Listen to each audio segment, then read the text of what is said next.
IPL এ গত মৌসুমে royal Challengers বেঙ্গালুরুর শিরোপা জয়ে গুরুত্বপূর্ণ অবদান রেখেছিলেন জস দয়াল।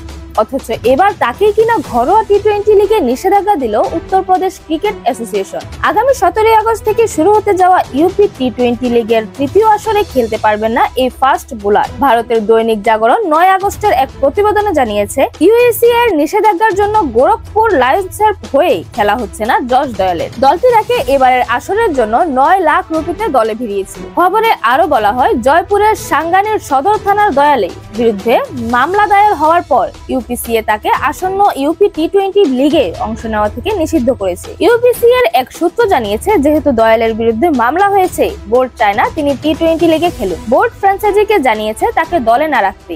গত বুধবার 6 আগস্ট অপ্রাপ্তবয়স্ক এক মেয়েকে ধর্ষণের অভিযোগে দায়ের হওয়া মামলায় দয়ালের গ্রেফতারি পরোয়ানা স্থগিত করার আবেদন নাকচ করে দেয় রাজস্থানের হাইকোর্ট। আদালত জোর দিয়ে বলেছেন, ভুক্তভোগী যেহেতু অপ্রাপ্তবয়স্ক, তাই অভিযুক্ত ক্রিকেটারকে গ্রেফতার না করে অন্তর্বর্তীকালীন সুরক্ষা দেওয়ার সুযোগ নেই। জয়পুরের এই মামলার শুনানিতে বিচারপতি সুদেশ বৎসাল কেস ডায়েরি তলব করেন এবং 22 আগস্ট পরবর্তী শুনানির তারিখ ধার্য করেন। শুনানিতে জস দয়ালের আইনজীবী কুনাল জৈমান দাবি করেন, এই মামলা আসলে ক্রিকেটারকে অপমানিত করার বৃহত্তর ষড়যন্ত্রের অংশ।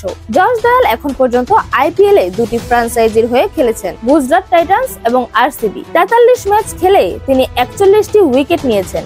2022 সালে হার্দিক পান্ডিয়ার নেতৃত্বে তিনি আইপিএল এর শিরোপার 7 পান। সে আসরে 9 ম্যাচে নিয়েছিলেন 11 উইকেট। 2023 সালে কলকাতা নাইট রাইডার্সের বিপক্ষে ম্যাচের শেষ ওভারে রিঙ্কু সিং এর হাতে টানা 5টি ছক্কা হজম করে আলোচনায় আসেন দয়াল। 2024 এর নিলামে বেঙ্গালুরু তাকে দলে ভিড়ায়। সেই মৌসুমে 15 উইকেট শিকার করেন দয়াল। 2025 এর মেগা নিলামে আগে তাকে রিটেইন করে বেঙ্গালুরু এবং গপ্ত আসরে 15 ম্যাচে 13 উইকেট শিকার করেন। এরকম আরো নতুন নতুন খেলার আপডেট পেতে অবশ্যই চ্যানেলটি সাবস্ক্রাইব করে রাখুন। ধন্যবাদ। প্লেবাজ নিউজ।